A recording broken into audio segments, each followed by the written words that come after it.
girls. What you're about to see is out of this world. Step right up now, don't be shy, because we're about to show you how cars can fly.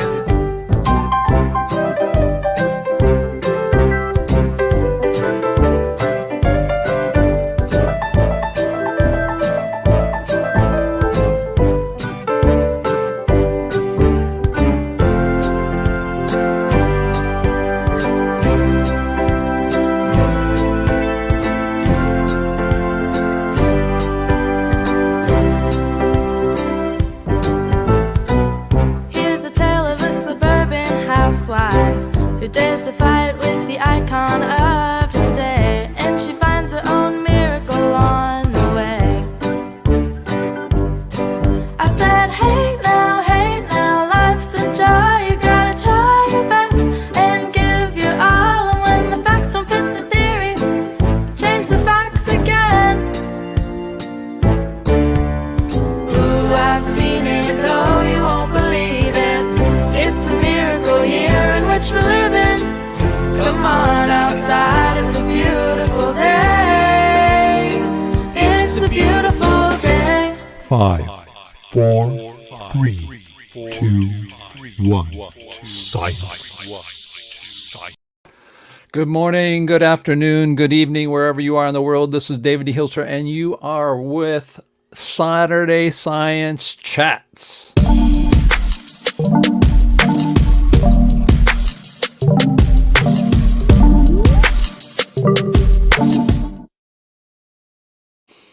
Hello, yes, you've reached our Saturday Science Chats today, and of course, we are sponsored by the John Chappell Natural Philosophy Society and Dissident Science, and I want to welcome everybody.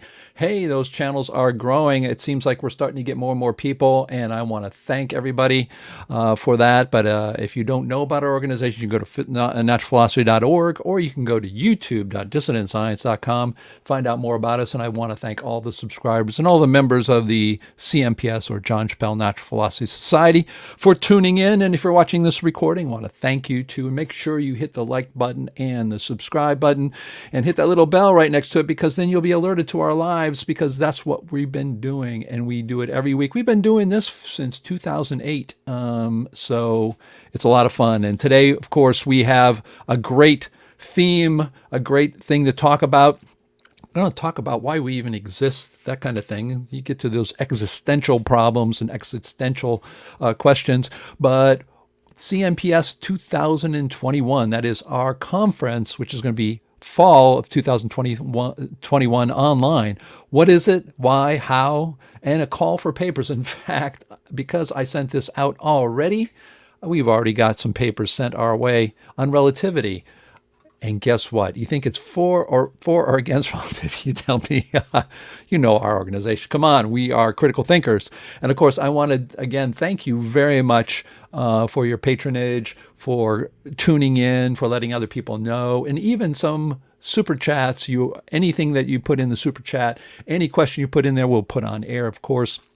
And that's greatly appreciated, and it goes toward this channel. We have a couple $1,000s it takes for us to do what we do, and so without you, of course, we wouldn't be here. And we are growing. We're going to be hitting 1,000 for subscribers for our CNPS channel. And when I started this campaign to get us into the social media space, I mean, come on, our average age of people in this organization is pretty high, and to get all these people who are older, to get them into the social media area has been great, because they've been very good and we've been persistent, and it's paying off. I know my subscribership's growing, and the subscribership of the other people in our organization, their channels are growing. So make sure you support everybody, because that's really important. But I do want to thank you, because without you watching, doesn't exist, this whole thing. So if you don't know about our organization, it's the Chappell Natural Philosophy organization. Our mission is to be an organization that above all promotes critical thinking without malice. We are unique in the world. There's nobody doing this really. To be an organization that supports, publishes, and promotes serious work, scientific work outside mainstream science, to provide a forum for open debate about modern topics in physics, cosmology, philosophy, and mathematics, and of course to provide a forum for presenting serious papers and theories without fear of censorship. We're going to be talking about that about presenting papers, putting them actually in proceedings into a book to be run and controlled by in its entirety by its paid membership. So that's important. Our members. And how can you participate? Of course, you can sign up at naturalphilosophy.org.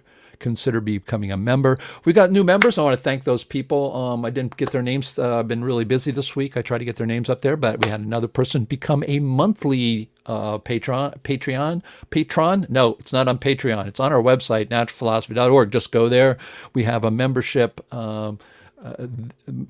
system there where you can put your membership and you can do it either monthly. Some people want to pay a little bit a month, like $5 a month. Comes out to be $60 a year. Everything is important because that money keeps us going. And of course, you can participate in our community discussions on our websites. A lot of fun.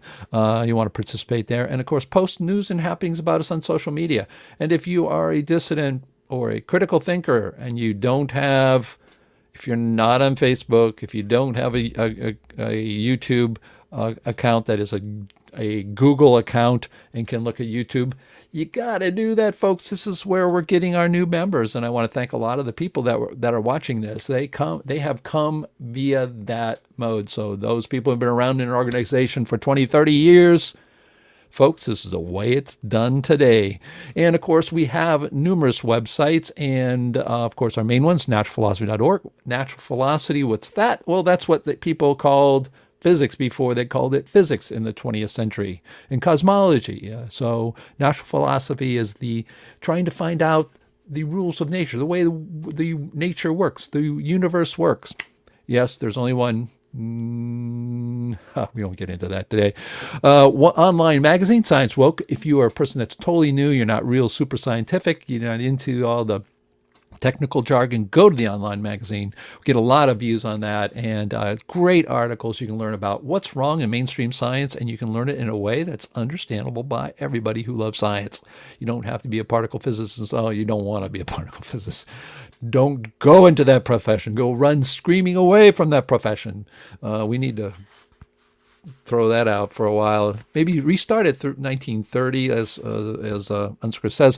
But anyways, I get always distracted. We also have our Chappelle University. So if you have, even if you have a theory of your own model and you've been around a while, you want to consider becoming a member, because members are allowed to use our new software, which is real software for really teaching, and it's great. We subscribe to that. It's called Learn Dash. You can even look it up. So that's what we have too. Of course, our memberships and donations. You can go to our members, naturalphilosophy.org, click on Pay Membership or Donate, and we've had donations too, sometimes one-time donations, and that's greatly appreciated. And of course, we had just a monthly bronze sign-up between last week and this week, and that gets charged to you automatically, and we get that, goes right to our organization into the bank account for the organization, which we have, and it's run by the members, and we are a not-for-profit web organization. Now I need to get that number. It's not like a 501(c) or something else. But anyways, you can also become a member, a basic member, yearly, $35 starting, all the way up. And we do have, of course, our patrons, which we are greatly appreciative.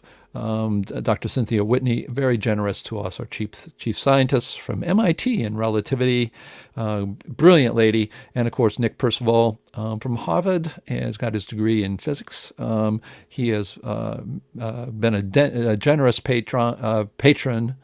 Why do I say Patreon? Because we people in the YouTube world, there's a website called Patreon, and a lot of people, that's how they get funded to do their work on YouTube. We don't have to do that because we have memberships, and those memberships on our website. We choose not to use Patreon. That's more for the individual, not for organizations. But I want to thank Duncan Shaw, anonymous donor. Thank him, and Robert D. Hilster, Renshaw, for donating. If you want to, it would be greatly appreciated. And we want to talk about our members or friends who are on YouTube. And if what came out this last week, because we do this weekly, Dr. Alexander Unzicker talking about the speed of light, something my father was talking about last week. It's funny, I think when we start to watch each other's videos, we start talking about many of the same things. But of course, Dr. Alexander Unzicker Great critical thinker, one of the leading critical thinkers out there who's not afraid to take on the establishment, and really, really great journalist as well.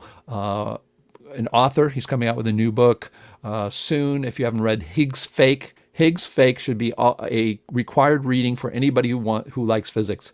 Everybody should read that. And if you haven't read that and you go along thinking particle physics is fine, maybe there's some problems, please read that. It will just basically tear down the pantheon of particle physics to what it really is, which is, unfortunately, really bad science, really bad logic, and really bad engineering all put together. But hey, you have a job, and so you make colliders, and it employs people. Who cares if everything that they're discovering doesn't exist? It exists in their own minds, and in their, well, that's a different story. So I'm going to go fast past this because I think it starts playing, and there we go. Next one, Jeff Yee. Of course, he is presented here. I got to get him presenting again, but he's in the middle of, he's giving $15,000 of his own money to try to simulate his all physical model of the universe. He doesn't have charge. He doesn't have, he has everything physical. It's all Newtonian. And he has the energy wave theory project phase 4 video. If you haven't seen it, subscribe to his channel. He's got over 2,000 subscribers. I'm the one who started him, so if he becomes famous or something, I can always say that, and he'll forget me, but I'm kidding. Anyways, really great video. I want to check that out. And his project, if you're a computer programmer, you may want to check it out. You could earn some money doing some fun programming using Blender and physics. So take a look at that. Jeff Yee's always interesting person. And I've got this one here today. Oops, why is that? Nope.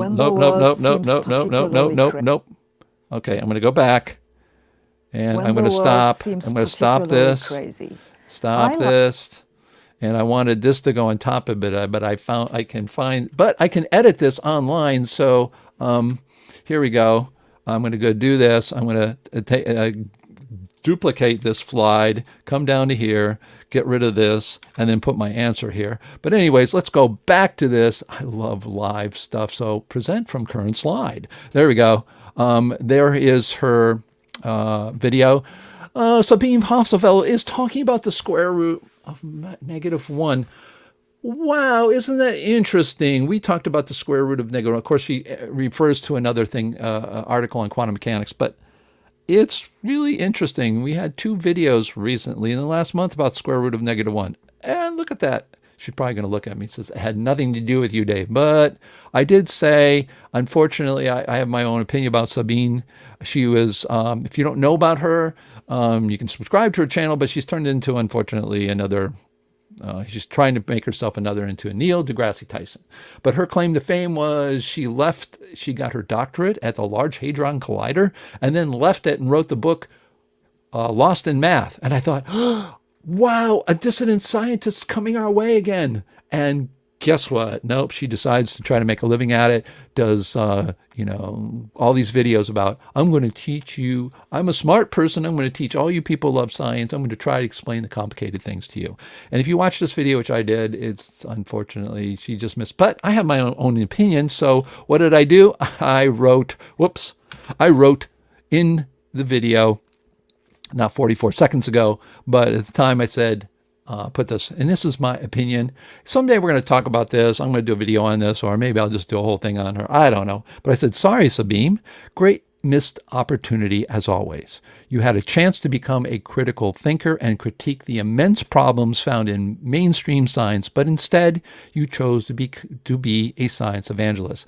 This is an example of truly missing the problems with this. This isn't an example of truly missing the problems with the square root of -1. This is a much better discussion on the topic. And of course, I put a link to one of our discussions. I think the first video that we did with Jack Kirkendall, and now that is a real discussion of the square root of -1.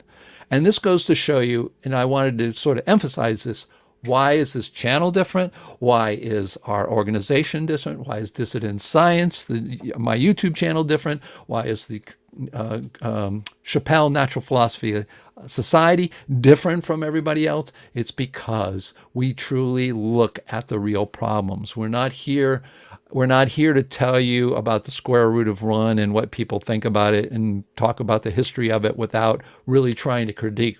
We throw everything out and say, let me look at this for real. And a lot of us who looked at it, the real answer to the square root of -1 is the universe doesn't have negative numbers. So there you go. Why don't we start with that? But she has zero mention of that in her video and gets into all these mathematical but it's a missed opportunity. Sorry, Sabine. Great missed opportunity as always. Ouch. I know even Alexander Unzicker gets mad at me when I say these kind of things. Oh, and of course, we have our publishing coming up. Yeah, it's going to happen this year. Just takes time, folks. Publishing through Amazon. Now we're going to be doing it through the KDP. I think this is the Kindle digital publishing. I think that's what it is. But Kindle digital publishing also does paperbacks on demand, and that's what's great. That you don't have to go and order books now. You just put it up there, and immediately you can order it, and they'll immediately print it and send it out there. And then we have 3 books coming. Notfinity by George Coyne. That is a great one on consciousness, computers, that whole thing. If you're into that, he is absolutely brilliant mind. I want to get him back on again. I just love the guy. I met him at our conference in 2018 via Duncan Shaw. And he says, you got to talk to this guy. Absolutely great. Then there's another one coming out, The Ether, Ramsey. The CNPS is helping publish that. My father actually is the book editor on that. And that'll be finishing up. So we have to hope to have that soon. And of course, the Particle Model by D. Hilster and D. Hilster. And we are lining up people to read it. We're not looking for critiques. We're not looking for reviews. We're looking for people interested in our theory and who want to read it to help us communicate it even better. We don't need someone to make arguments and reviews. Guess what? When you publish it, you'll get a lot of those anyways.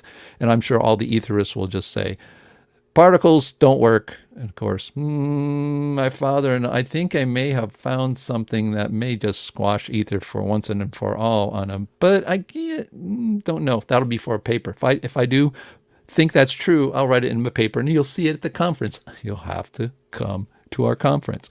All right, and here is our covers. You can see this is Notfinity in motion. Here's the particle model. And of course, we're going to have one for the ether one as well, but it says to play the bumper, coming bumper, so that's what I'll do.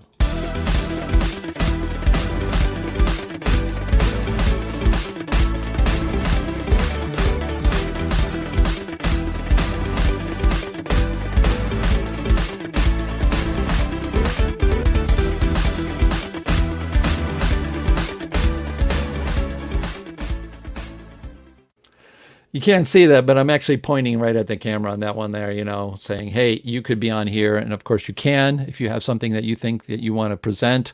Our format here is basically you get what I normally say, you get an hour, anywhere from, 15 minutes to an hour to present, and then we have the rest of the time for questions. So if you have something that you think everybody should know about, let us know. Of course, coming is a finite theory. I know Nick Percival's been working with Phil on this.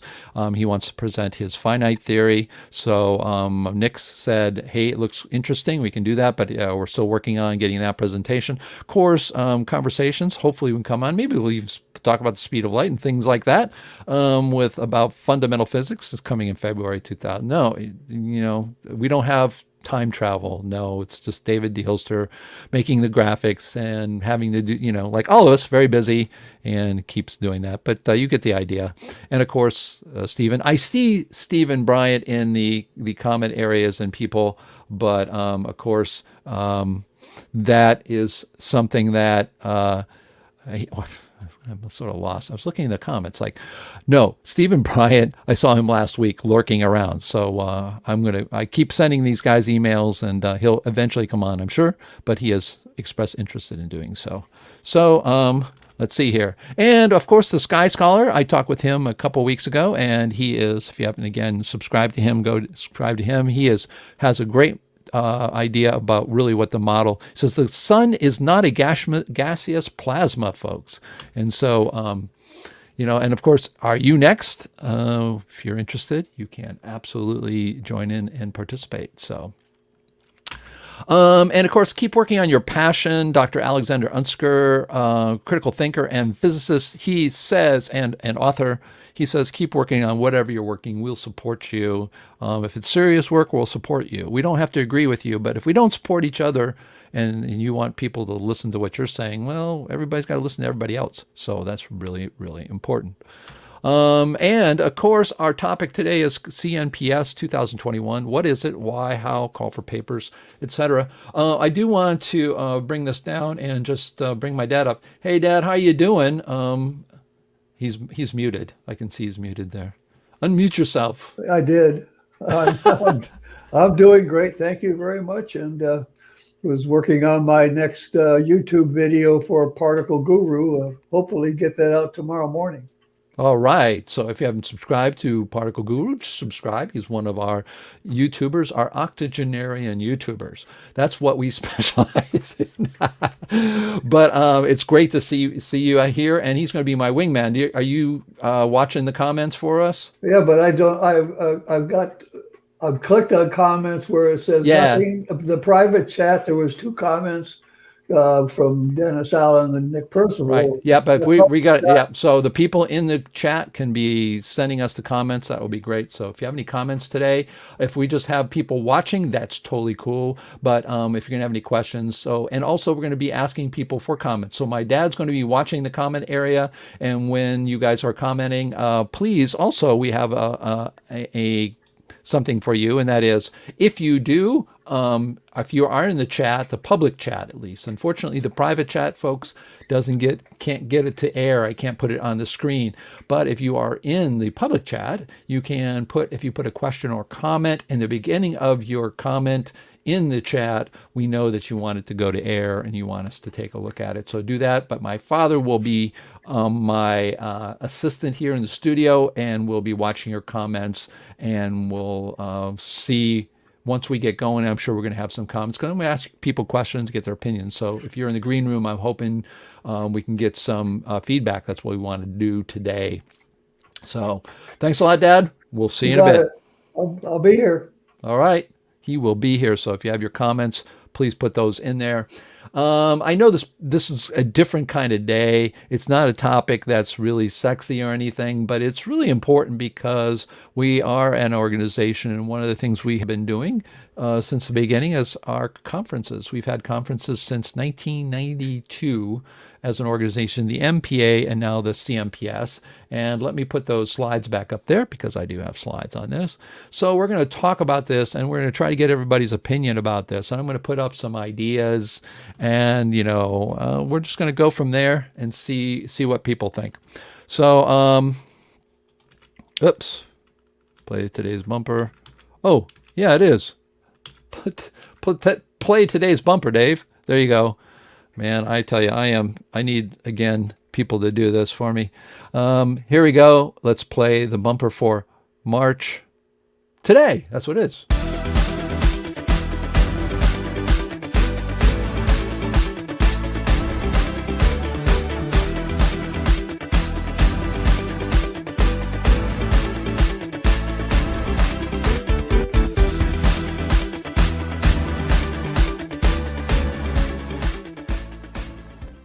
Yes, sirree. You saw some photos from our previous conferences. One was in 2010 in front of the pyramid at the Long Beach State in Long Beach, California, where my family lived, and that's where we did our filming of the documentary Einstein Wrong. Go to einsteinwrong.com. You want to watch that.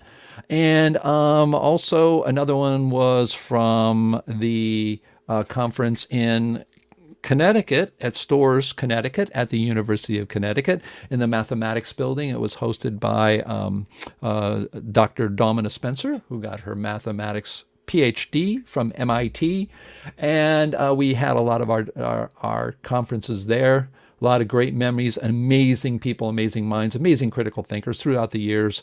I started going to the conferences in 1996. So you saw that. And then, of course, that last one was our last conference, I believe, in 2019, which was at the, no, it wasn't. It was 2018, the penultimate conference that we had, which was in 2019, 18, which was at the University of Washington, and our speaker there that you saw was Dr. Gerald Pollack, who discovered the fourth state of water. Yes, water has not 3 states, but 4.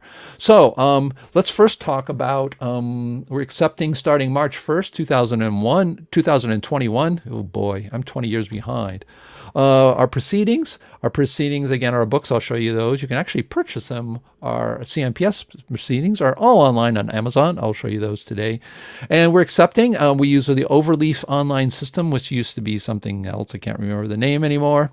But it does LaTeX. LaTeX is the the language for publishing books. And so we use that system because it makes it all coordinated. And of course, we have a template. Those of you who have published know how to use that template. So if you have a paper, you can send us an email.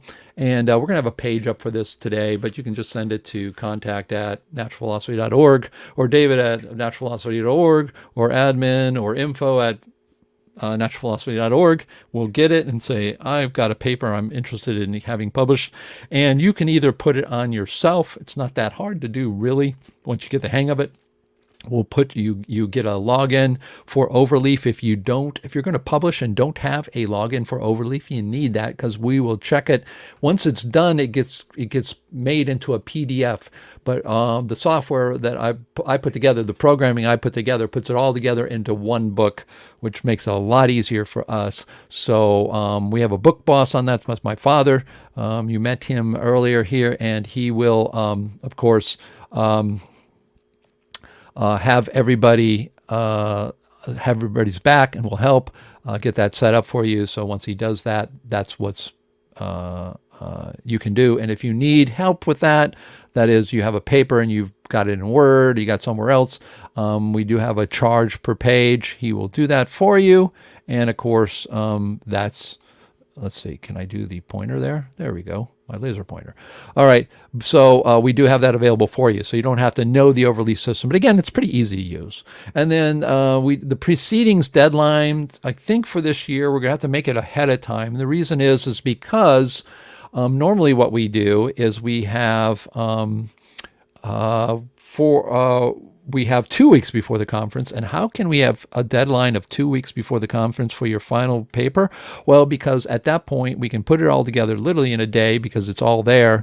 The book gets put together automatically. We get the PDF. I have everything ready. I put it in there, and then I order them from, at this case, we were doing Lulu and lulu.com. Then I would have them directly shipped to the conference. So within 2 weeks before, we could have a person finishing their paper and then go to the conference, and that would be they are ready for everybody at the conference. But because we're virtual this year, my guess is we're going to have to do that ahead of time. Why? Because we're going to have to get it there, and then people are going to have to order it and get it to their own house. So I'm thinking a month before. And plus, because it's virtual, we don't have to do it like in the summer, where a lot of people have more time off. Summer's more, at least in the northern hemisphere, is a time when people have their vacation time. So, and then you can then pay and order your proceedings online to be shipped to you. So that's what we're trying to look at. The exact time and date of this is why I don't have a date and time when this conference will happen, but I'm thinking it's going to happen in the fall, September, October, November type time frame. I think probably most likely September, October, and then we will have the date, and once we get that, we'll have all that. And of course, we'll have all this on our website at naturalphilosophy.org. And the cost per page, it started at $10 per page. So let's say you have 3 or 4 pages, $10, $30 or $40. We do have discounts for larger papers, and we actually do have the ability to print monographs. A monograph is like a book, and we've had that happen a couple times already. And that is, somebody said that somebody had wanted to print hundreds of pages that they want everybody at the conference to receive, and they will pay for that, and that helps pay for it, because when you pay your conference fee, you have, of course, all that. When you have our in-person conference, you get your credentials, you get your badge, you get your T-shirt, the whole thing. And so there are people who do that. And I do see some comments on the fourth state of water. Yeah, we can talk about that. That's pretty interesting as well. But anyways, that's how the proceedings work. And we see how it's working and how we do this. Now, the proceedings are available online. All you have to do is search for CNPS proceedings, and you will get 5 of them, because we've had 5 conferences so far. Last year we skipped it because of COVID, but you can see the 2016, 2017, 2015. Oh, in 2016. Oh, in 2017, he started putting people's faces on the book, but they are all available. You can see very good price. Our goal is not to make money off of these. We get a little bit of money here and there, $10, $15 a year or something like that. But that's not our goal. It's goal to make it cheap for everybody to buy. And our 2018 proceedings are available as well. 10 used. And really? And then we have CNPS 2019 proceedings. All of these are available online. No, we don't have a publisher. And you go, why? By David Hilster. Well, we had to have a name for it. So I had put my name on it. But it is by all the people that you see here on the cover. So there you go. And we had, let's take a look at our in-person conferences and what are the advantages and the problems, right? Well, the in-person conferences, this is what I'm told. Well, actually, I didn't put it down, but I get told a lot about that. But the advantages are really the same time zone.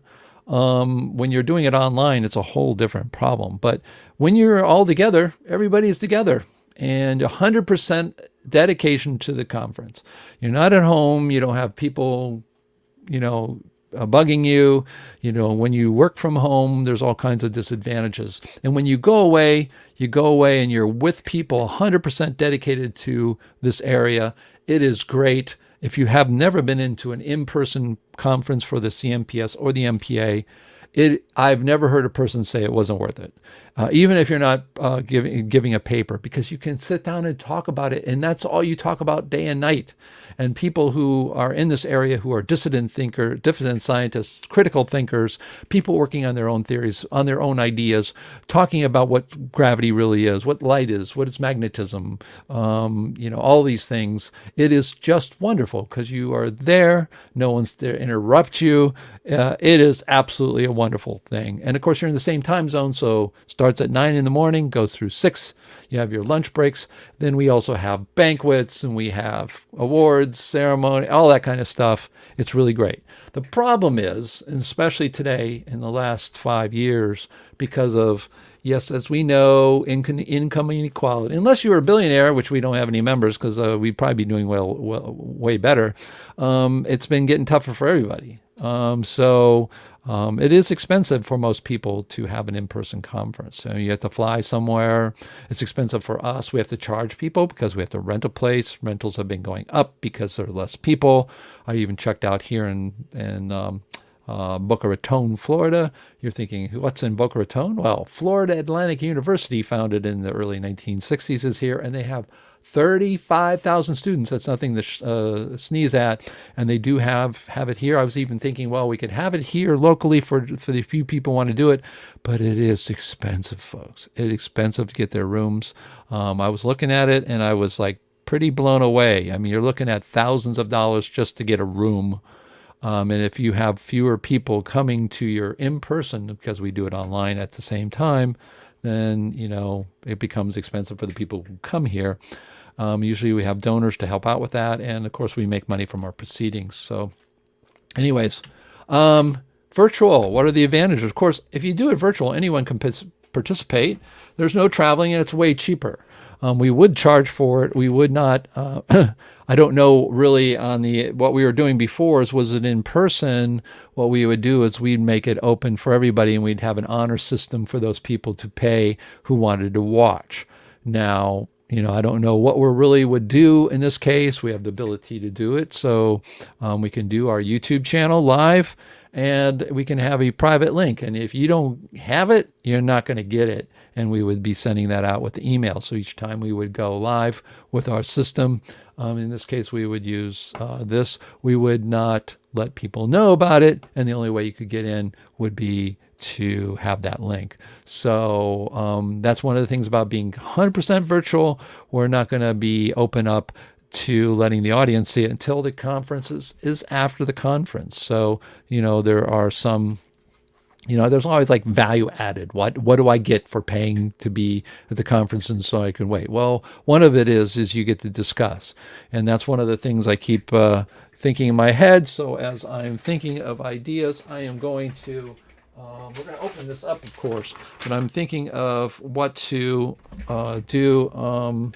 And I just got an idea here about Zoom, social type of meetings or just more open discussions. So that would be something that would be definitely interesting for those people, for anybody that would come to the conference. So I'm trying to make what would make people come and make it special and pay something, at least pay something to help out with the conference. Of course, the problem is the time zone. I did come up with what I think is going to be the right time to do it, but there's one continent that's going to be left out, unfortunately. But it's a continent where most of the people from expansion tectonics comes from, so they're going to have to. It's funny because it's because of the expanding Earth that we have this problem. If this was 200 million years ago, heck, we would, actually the world would have been colonized way faster. I mean, spread all around and and we'd probably be bigger and less gravity, like half the gravity. That'd be cool. Golf courses would have to be really long, but I'm getting on. What am I saying? So there's some ideas we have would be like 5-hour Saturdays over 1 month. Presenters per Saturday. You'd have a number of presenters per Saturday. Of course, find the best time for the majority of the participants. That's not going to be easy. That's one way to do it. The sacrifices that people make for this is going to be take time off during the day when they're. I've got these out of order, so I'm sorry about this, folks. I had all these ideas, and I just really didn't have time to put them together in order. So these are some of the sacrifices you make when you do it, that if you want to attend, you have to take time off during the day, like when traveling. So if we're doing on Saturday, it's going to be easier because a lot of people who do work aren't working then. Later talks would be more featured, just like at the conference. A lot of times we had our morning talk opening, and then we would go and do our general talks during the day, and the featured speakers would be at the end of the day. Cost, there'd be a fee to participate for speakers and non-speakers. If you want to speak, you're going to pay more. Non-speakers will pay less. These are just for some of the sacrifices you're going to make to have a conference. It's not going to be, it's online, everybody can, there is something to say about scarcity, and that is if people pay, they're going to go. And you're going to have maybe less people, but they'll be more engaged. So here's looking at the times across the world. So this would be trying to get a little bit of Australia in there if you're on the western side, and that's the one that's going to suffer. So pushing it to probably the most extreme to try to get the most people around the world to be at this conference. It would start at 6 a.m. and let's say we would go for 5 hours a day, 5 or 6 hours a day with a break. It would be from 6 a.m. to 1 p.m. it'd be noon if you're going to, if you're on the West Coast. So your conference would be over about noon, or maybe even 11 a.m. If you're going 5 or 6 hours.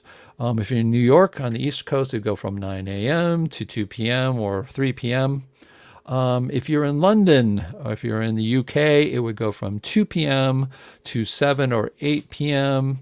And if you're in Nigeria, which is, of course, one of the people in our group who comes every year, he's in Nigeria, it would be 3 p.m. So it would be going from 3 p.m. to 8 or 9 p.m.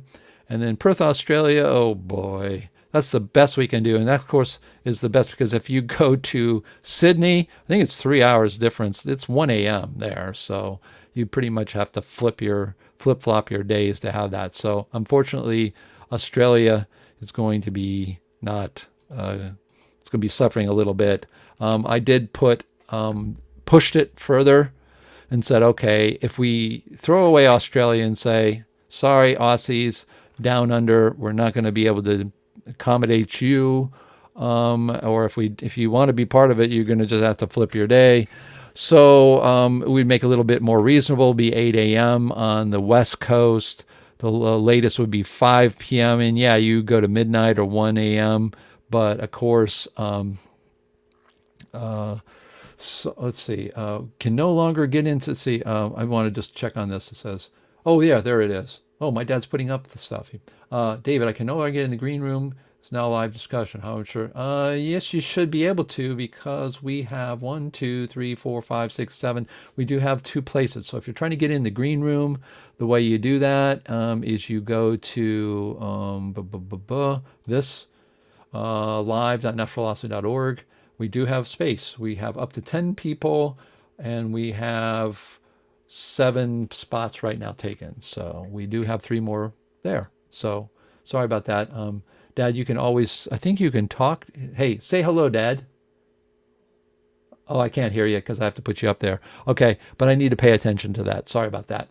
Because my screen that I'm looking at is not the screen that over here. It's the one I point to, which makes me look more into the camera, but I don't watch the screen. So yes, if you want to join in and get your opinions, I absolutely want and invite you to do that. In fact, that's what I want to do.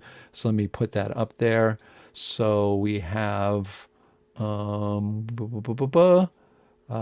to us live. There we go. I'll leave that up there. So this would be at 8 a.m.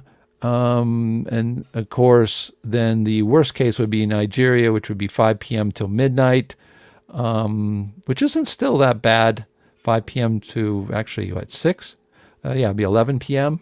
So that's not too bad. So most likely, if we don't try to give Australia 2 hours worth of time.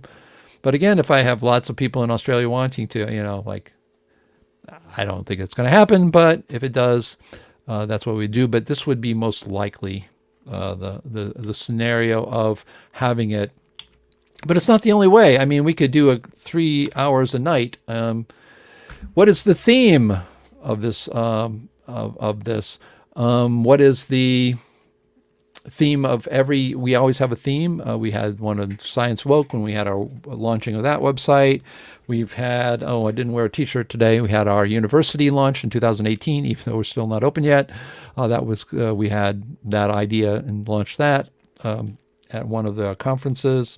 But every conference we try to have a theme. I like the one called physicality because I think we need to get to that. I'm tired of flowery talk and equations. It could be just the theme of physicality, and I could arrange to try to get as many of the people who have physical models to talk, because I think that would be sort of in line what's sort of happening today.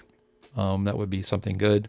Then, of course, we have our awards, our Lifetime Achievement Awards. We need suggestions for that people. I have one. I'd like to do Peter Marquardt. I know we did Cynthia Whitney last year. We presented Older at her house because her health is failing. So we presented her that award, and we gave the award to Gerald Pollack, who was absolutely was very courteous to not only accept the award in person, and we did it online, of course, streaming online. We can do that. We have equipment to do that, actually. For those who don't know, go back to our conference videos, and you'll see that we have a multicam live streaming to the internet capability. And we did that. And so we'll need suggestions. Who else? We try to keep people who are a little older. They have a lifetime of achievement, and we want to recognize them while they're still around and lucid. We did Halton Arp, for those people who don't know who he is, those people in the Dissonant World Critical Thinking. Our organization, and I actually helped spearhead that, we presented, and I think it was Peter Marquardt who went there. We had people in Europe actually go present it, and we had a videotape of that. I don't know where that videotape is. We have all these kinds of things. It's sad. We probably lost these things, but he was a Lifetime Achievement Award winner. We also have member awards, but that's really decided by the directorate, and I'm even thinking about having voted awards for certain categories to thank our members for what they do. And we gave some of those out last year. So also, we do need a committee for the conference, and we have a YouTube. Hello, we have a group formed already on our website for CNPS 2021. I think I already put some people in there. I know my father and Nick have been very generous, have been helping out. My father has been the book boss before. He knows a lot about it. So I sort of counting maybe on him to help with that. Of course, I can help with it too. We need to do schedules. I know that Nick Percival, who I think is around here, has helped out with that too. So we do need to get a committee together. So if you're interested in helping us out with that, that would be great. And let's get to some of the bigger questions before we get into what we have. We're going to talk about. We really have a lot of options. Unfortunately, with all my busyness, like a lot of people, I didn't put all the options, but we're going to talk about the different options. But I think one of the things is, especially if you are just a general person watching today, I know our audience is probably a little smaller today because it doesn't have a sexy theme like, new math system or something like that. But those people who do watch this, it's like, why do we even have a conference? Is it a different world? Are in-person conference really a thing of the past? Aren't we doing a conference every week, sort of, in a continuous rotation? Do the conference being more of a community award recognition time of the year? That is one of the ideas as well. Maybe we just keep doing what we're doing. My dad has suggested, maybe we just have people present. And then what I was thinking, if that's the case, then we would have a time of the year where we would have featured speakers, and those people who've already have presented, put it into a proceedings. But, I don't know. There's just so many options. I mean, but why do we have the conference? I mean, is it a case that today we're doing things very differently? I mean, in person, is that a thing of the past? Is it worth it? I personally think it is, but we can hear from people. Why proceedings, right? I mean, there are one of the most important functions. It's one of the most important functions that we do in the CNPS. I mean, we want to be the premier publisher of serious dissident work. I call it, I just make it easier. I mean, it's critical thinkers, yes. Everybody claims to be a critical thinker, but a dissident is a person who will actually say, I don't care what it is. I'm going to criticize. I don't care if everybody thinks it's true. So it is important, but why do we have a proceedings? Are we fooling ourselves that our work will be noticed in mainstream repositories? Now, I put these are just thoughts down there.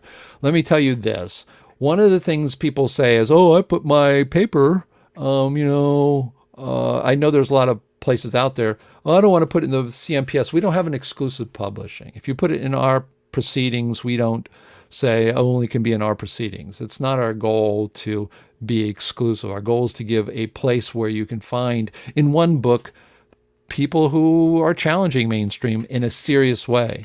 And I hear this all the time. I put my paper on this website and 873 people read it. Are those 873 people, or at least who, you don't know if they really read it. They went and they viewed it. Do you think that they are looking for these kinds of dissident works? Do they think they are in the mindset to even consider something that you wrote that would be against mainstream? That expansion tectonics, the Earth's expanding. I told that to my 2 editors for my documentary, 2 professional. They make a living at editing in Hollywood area, in Los Angeles area. They make a living at that.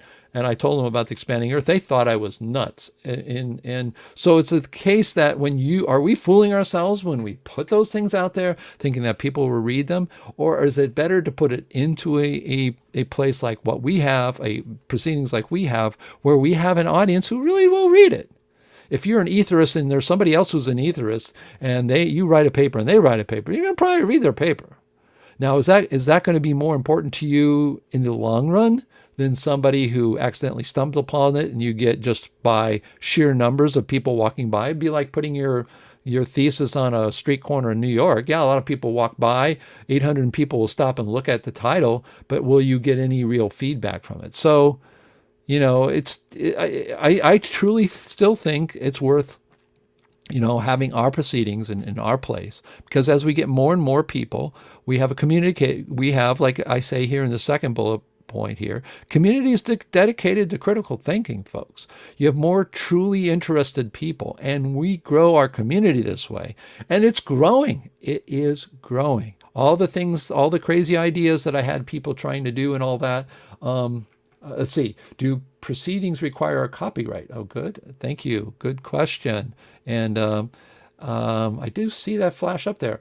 No, that is, if it's copyright that you can use it, the way we feel is we are like open source. That is, we put it together in a book because if you want to read people who are outside the mainstream, you order that online. It's $20. We're not there. We could charge 50 for it. We could do like and try to charge universities some ungodly number. Well, it's not true. We want to get it out there. So the answer to that is no. It's not copyrighted. You can publish it anywhere you want. You can publish it in your book. You can do whatever. It's not exclusive. So that's really important. A good question. Very good question. And I think to me, it's like you want everybody to read it. This whole idea like, well, somebody may steal it. Well, it's so funny. People want people to read it, but then it gets really weird. But the truth of the matter is we're not exclusive, so you can put it on every website you want and including in our proceedings. It's just that I think it's going to be a case that you're going to have much more interested people reading it in our group. And like I said, we are growing, folks.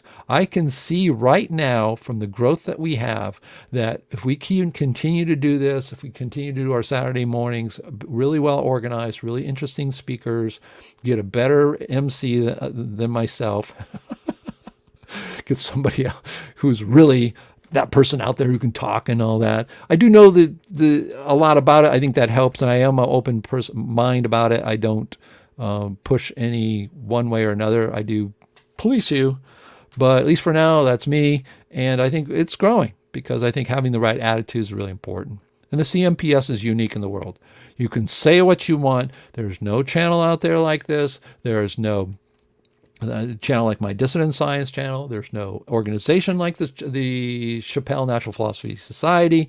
You do not find the great, amazing people that you will find anywhere else in the world. I mean, who would look at a different math system like Peter Erickson or Jack Kirkendall? Who would have people on to talk about a better, the Big Bang's wrong, or relativity's wrong, or expansion tectonics? They have what I consider to be the world's best ever geologist ever who lived with Dr. James Maxwell.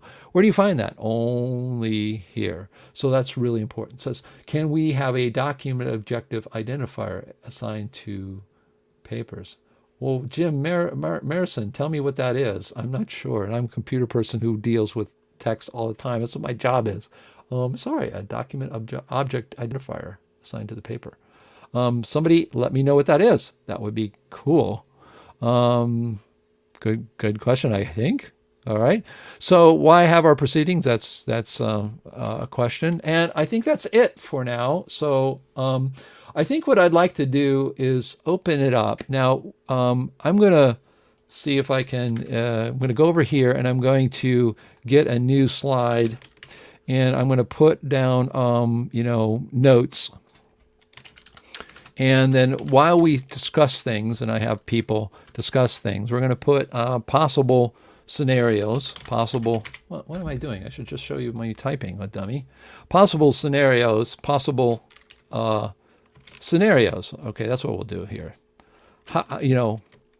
The format of the conference. I'll just put it that way. And we have different ones. We can have, let's say, an in-person live. That is one. We can do all virtual. So we can do that, and I'll put underneath that. And we can have, let's see, every Saturday for 2 hours, and then special weekend for wrapping up. we can have, I'm going to make these, it'll get smaller, folks. It'll fit on here. We can have, let's see, our normal hours, which would be like Wednesday through Saturday, from 9 a.m. to 6 p.m. Eastern Standard Time, or maybe shifted, and just do it normal like we've done before in the normal hours. We can do evenings. I'm not sure how that will work, but like entire week, shorter hours, sort of more on weekend. We can do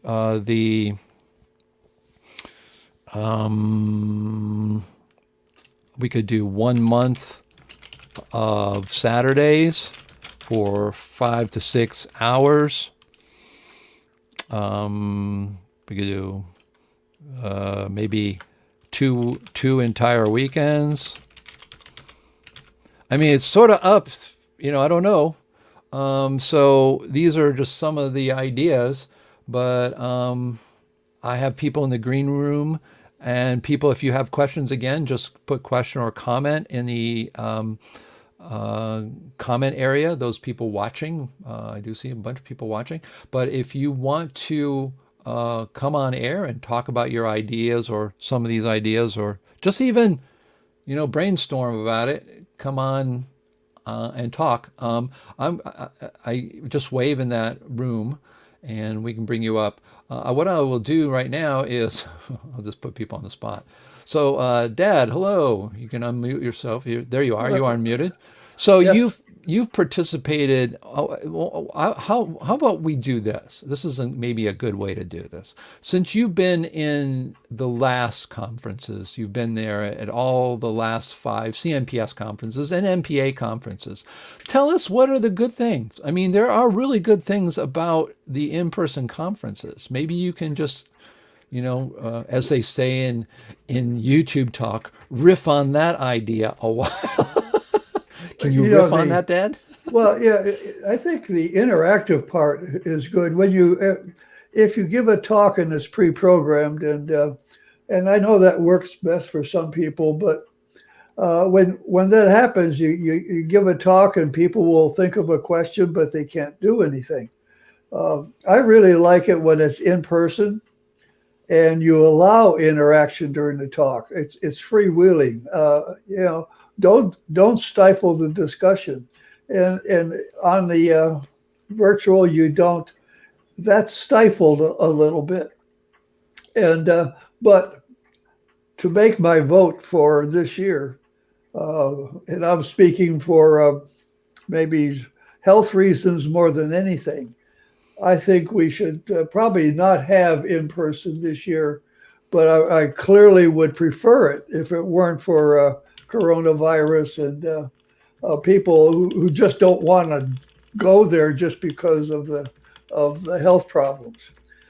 But making the even when it's virtual, making it interactive, encouraging people to not pre-program their talks, but freewheel it. Hopefully you're talking with friends that you can make a statement and oops, I shouldn't have said that. That was dumb. Back up. You can correct yourself.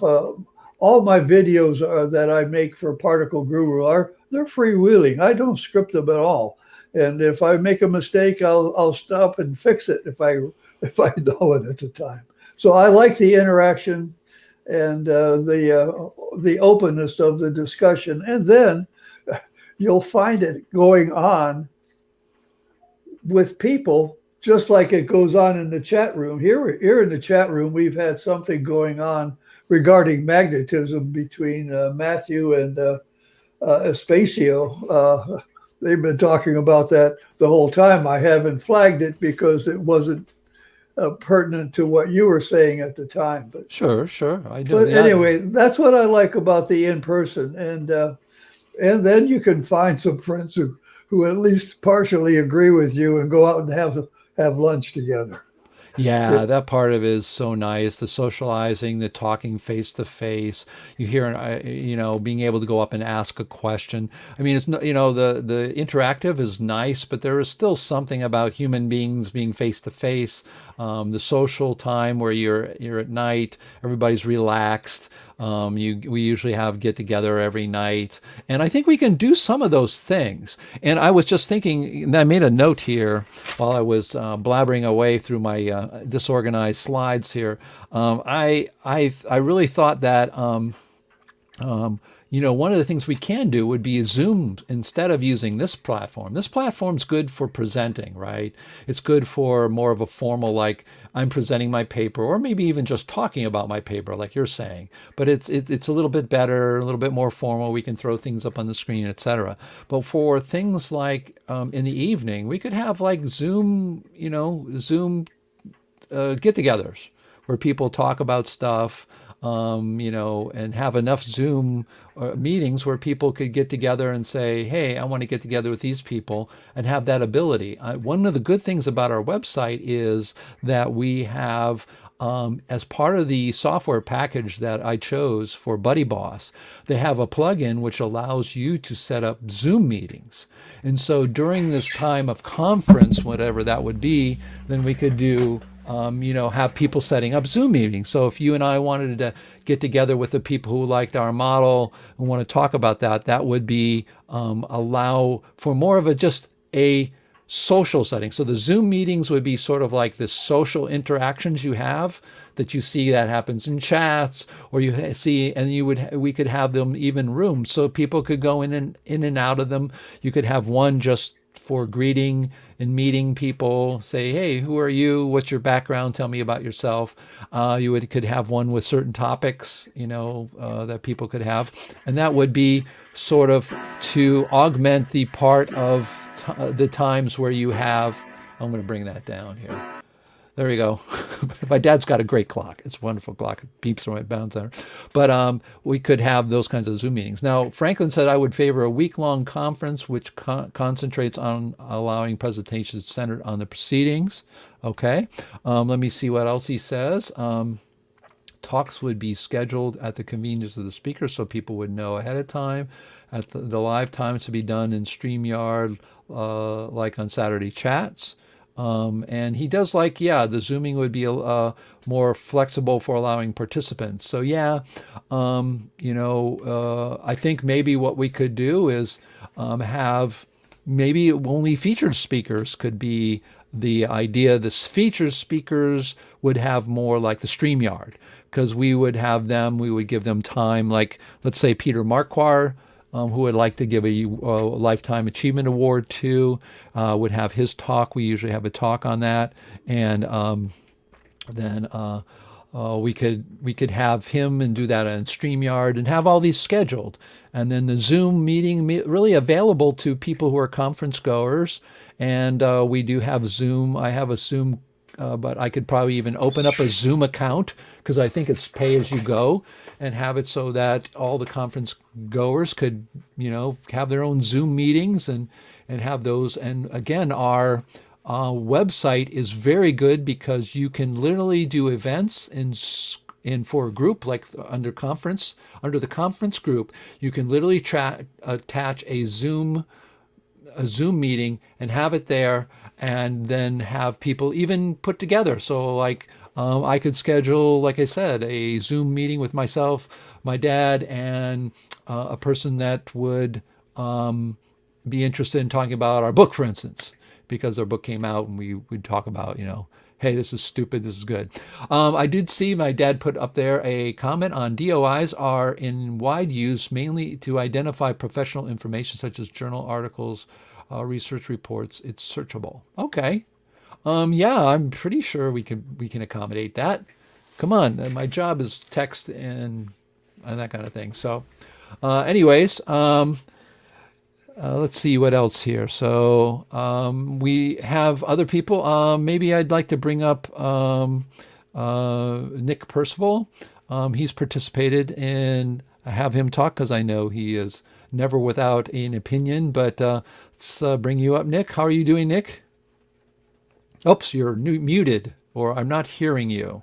So you may want to check. No, I think it's not muted. It's probably your computer settings somewhere. What I would do is you go down to the cam and mic, and then you choose it. It may be in the, I'm not sure if that happens that way. Let me bring my dad up. Hey, Dad, is it the case? Oh, no, but he doesn't see what I see. But I'll bring you back down, Dad. Sorry about that. But I think you need to do that. I'm going to bring him down. But I know my dad and I are looking at the sort of the admin side of it, because I have him look at the comments here. Let's see. So I do see some. I'm going to put some up myself. Dad here says comment. DOI is very advantageous for authors. Absolutely. Then we will absolutely. That's on my list to make sure that happens then. And we have another comment from Franklin. StreamYard is good for moderated discussions.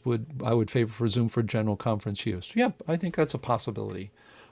Yeah, I think so for sure. It's a much more colloquial way of doing it. I'm not sure how many people can be involved with that, but of course, doing something on YouTube, you can have lots of people. Can't have as many people interacting though. But yeah, I think I like the idea of having because what we can do is we can open up the big talks to everybody, and then we would have the Zoom and sort of those things only available for those who are in the conference. So starting to get some good ideas here. This is great. More, two heads are better than one. So, and let's see if we can get Nick up here again. Hey, Nick, can you unmute there? Oh, we're still not hearing you. That's weird. Okay. All right. That's all right. Nick is a computer person, so I will suspect he'll get that correct. It's not easy. Believe me. The settings on Windows, if you're especially using Windows, is a pain in the butt. But I'd like to, I don't know, Ian, you're there. Wave your hand. Would you be willing to come up and talk a little bit? Because you're in the UK and you haven't participated. Let's just have you riff, as they say in the YouTube world, on this, if you want. How are you, Ian? Well, I'm very well, thank you, David. And the first statement, I suppose, is obligatory. I must remind you, I'm not in the UK, actually. Oh. I'm in the Republic of Ireland. But anyway. Oh. Yes, well, my boss is in Cork, Ireland. Yes. Some of the greatest series I'm watching on Netflix and other places come from Ireland. I'm just totally enthralled by. They've got a lot of series now about Ireland in the time during the Revolution. Great stories. It's beautiful there. I know that there's a lot of rain and clouds at times, but I do apologize immensely for you on that, because my boss would slit my throat if I were to. He lives in Cork, by the way, and I talk with him every day. So, right. Actually, there's probably a bigger rift between Cork men and Dubliners like myself, because we both think we're the most important city. The Cork people, you can say this to your boss the next time. Okay. The Cork accent. It's the real capital. Dublin's not the capital. Cork is the real capital. I'll get that down. No, they have a great sense of humor. Obviously, they're really intelligent people. So, yeah. So you're in Dublin. What? I mean, you've never really. I don't think you've participated in any of our conferences, and I think you would probably seriously think about participating this time. Is that true? I would, certainly, David. I regret actually not having participated in person in your conferences before, and it was sort of my plan to do so in the future, but obviously events have overtaken things. So, it would be a good opportunity to try, and there might even be a possibility of a presentation or something. Oh, that would be wonderful. Actually, I've submitted a paper which I think is going to be published in Galilean Electrodynamics fairly shortly. And subject to their agreement, I might present on the basis of that. I've actually done it before. It's basically... it's a very specific point. I've been interested for some time in looking at maybe the original Michelson-Morley type experiment, where they were, not rotating the table 90 degrees, but rotating it by increment, maybe 30 degrees, right around. Right. So in other words, and I believe that there is a non-zero effect with regard to sort of the ether outside the Earth's atmosphere. It's very, very small, obviously, but it's non-zero. So in one of the books of John Paul Wesley, which I was reading, he's a very deep thinker and an original thinker. He died some years ago, but he claimed that there was an absolutely null result from the Michelson-Morley experiment, because there was a Doppler cancellation irrespective of orientation, and that just sounded wrong to me because of basically the sort of convective derivative that you're using, which gives an angle between, if you like, the velocity of movement of the apparatus and the directional derivative. So I worked it out just from first principles myself, and I found actually, so I say, that Wesley was incorrect. There is an effect, and I had a look at that. So that might be of interest to people. I can check that out maybe. And yeah. And what's really interesting, you talk about Galilean electrodynamics. Of course, that's run by Dr. Cynthia Whitney, and she and I discussed with her at length in the 2018 conference because we were out near her, and unfortunately her health has been failing, and so we went out and I talked with her, and she is very interested in us taking that over, because once she's no longer able to do that, we don't want to lose that. And that was a question by Jim Marison here. Like, see, what about getting electrodynamics online? Absolutely. I need to talk with her about that. We want to get it. What we would do is we would take everything she has and put it into our overlease system, because it's latex. And this is a real publishing thing, and we can then make it automated so it won't be so hard. One of the things she told me she loves about having that electrodynamics publication journal is that she would go through and she loved correcting the English of non-English speakers, trying to understand what they do. She really liked that one-on-one interaction with the people putting together. She told me she realizes that's not going to happen in the future, but I told her, I said, we don't want to lose not only what is there, we need to get that modernized. And one of the things that we want to do is somehow get some funding, really, to have some people paid to do that, because unfortunately doing it as volunteer doesn't always work. But we have enough people that maybe if we calculate it's $5,000 to get somebody to take all that and put it into our latex system so that we then can publish it and put it onto Amazon so it's available for everybody. I mean, that's just in itself. So, that would be wonderful to have you present a paper. I'm sure Cynthia would have no problem, even if it wasn't published in our proceedings. If that's part of it, that's okay with us. Again, our goal isn't to, be a monopoly on anything, and we're not looking, we're not going to make money off of this. So, that would be wonderful. I'd love to have a paper and a talk by you. So now for you, you are retired. Is that correct? Yes. So you have available every day. So we have different ways of doing this, obviously. One would be, we could do it during a week, like Franklin was mentioning, and have it so that people sort of have to make the commitment. Or we could try to make it so that we could get more people involved. I mean, what would be your just top of the head idea about that? I mean, because you have a bigger, I like the way you think, because you think sort of a bigger picture. I mean, it's convenient maybe for us, those people who could have the time. I take off paid vacation time. I can do it. You are retired. A lot of our people are retired. But what's your thoughts on, trying to maybe do it in a way that's more amenable? Maybe every Saturday, 4 Saturdays in a row, or maybe 2 more intense. What's your feeling? Well, my present thinking is along those lines, in that every day is basically the same to me at present. So, right. Subject to the concern that, doing an online activity for some hours can be a bit tedious. I mean, if you're actually in the room, and The reason that is the case, by the way, that every day is the same, is mainly because of the situation we're in at present. Sure. I mean, actually, I am retired, but I took on a number of things. One was a minor thing, just mathematics grinds, but that stopped. But the main thing was I took on, believe it or not, a part-time voluntary assignment, being a guide or host for mainly day rail tours around Ireland, mainly taking your countrymen around. 86% of our clientele were from the US, 91% North America. So the rest were Canadians or Mexicans. So and I did that, but that stopped exactly a year ago. And it may start again, but if it starts again, it just means that some days of the week I'm busy, but at the moment I'm free. So so what do you think? I mean, if I look at it, and because we are now attracting, we really are. I mean, this is not a guess. This is a fact by looking at our audience. We are attracting people from around the world, first of all, and secondly, we're attracting younger and younger people, which is great.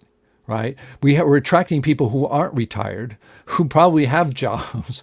And so my feeling is if we can somehow accommodate that, I think we're going to be better off in the long run, because one of the biggest complaints I got from since I've been, I think it's more or less since 2008, I've been sort of guiding this organization toward the internet and, been the sort of the person trying to get this, out there, because I didn't have my own model or anything at most of the time. So my goal was to get it out there. And one of the things is like the big fear of the NPA people from the early 90s, will this continue?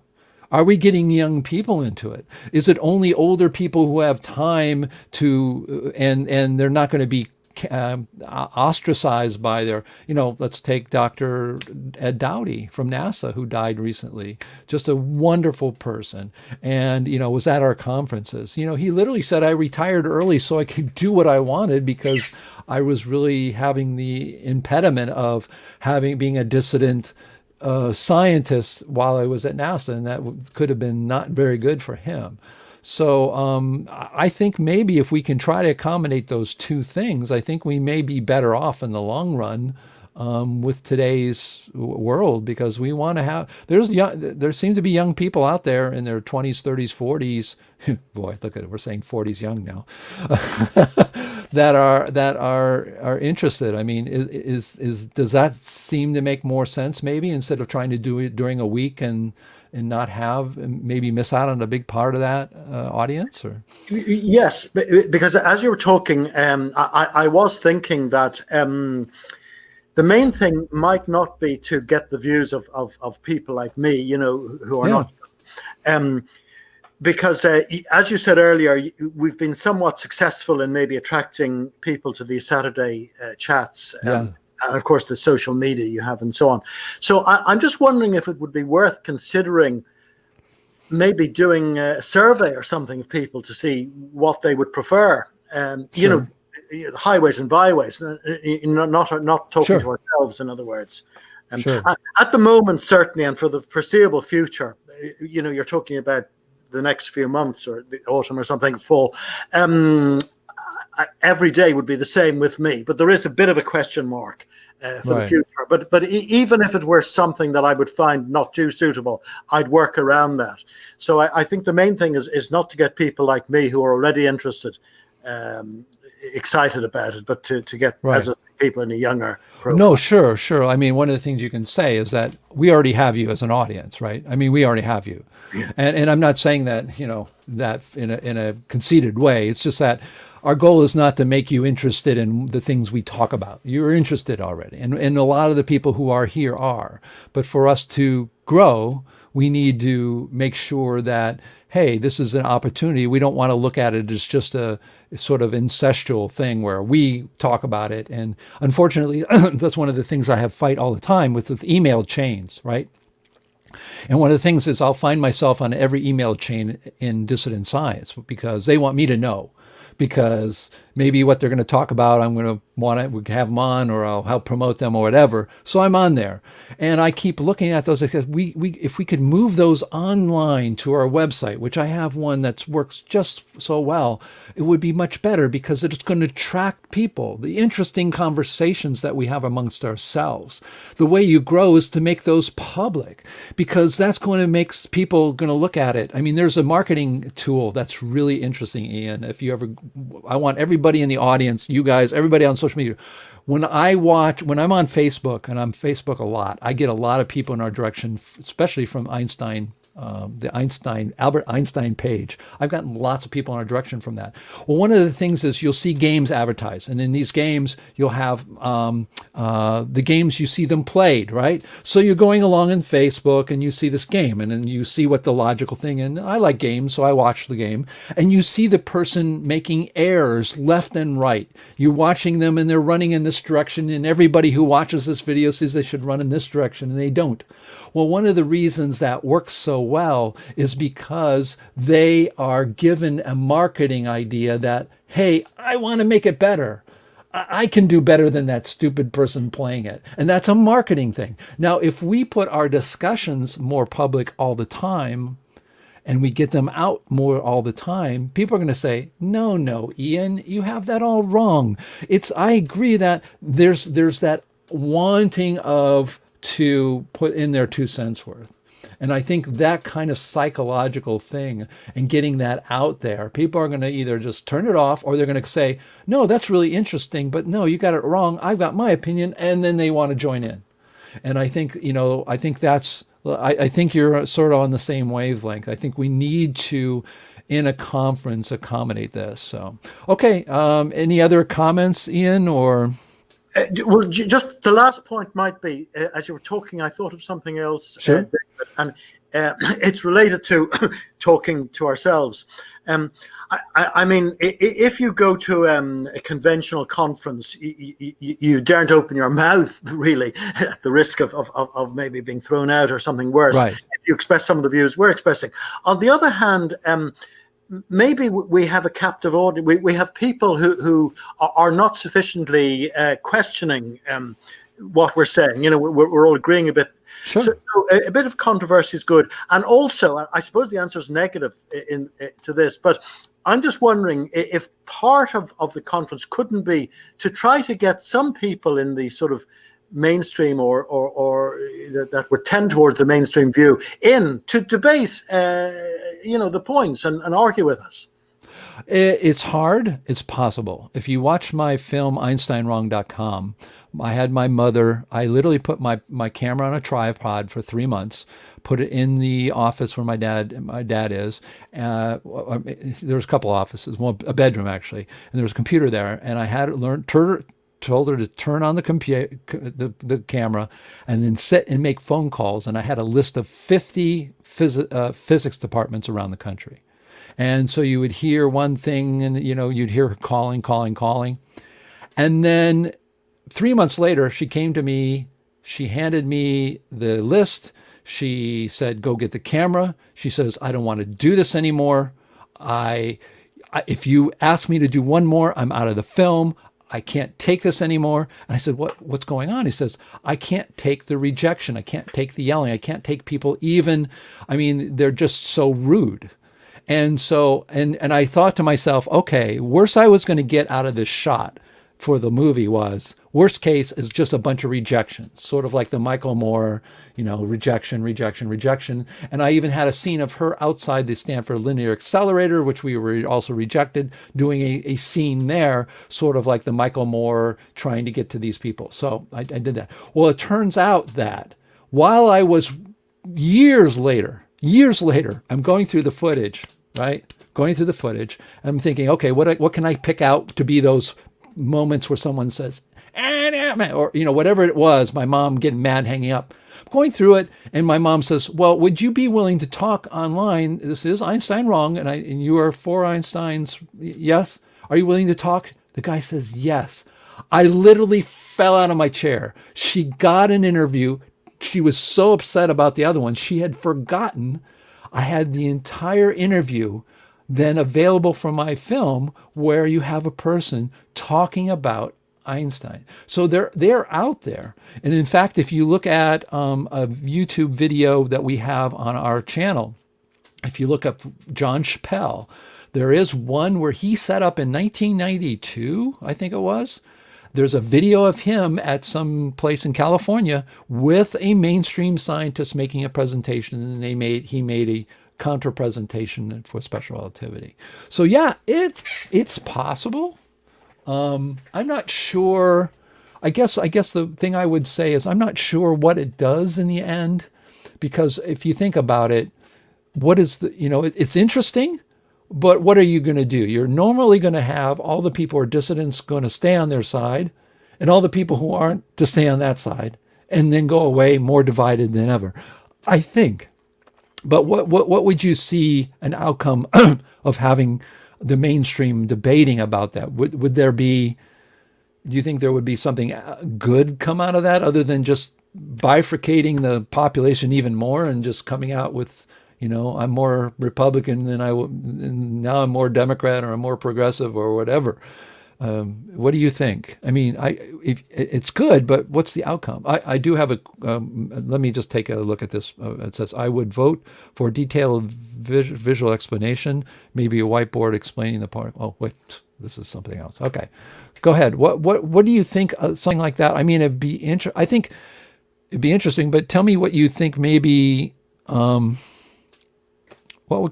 would we be doing? What would be attractive to that? Well, I certainly see all the difficulties that you've enumerated there, David, and it's still possible. It's still possible. Yeah. Well, we're all familiar. What would be the purpose? What would be the purpose? Polarization of the people. You have two groups of people, and right. One doesn't listen to the other. And when one group is speaking, the other is just thinking about what he's going to say next. He's not listening, and so on.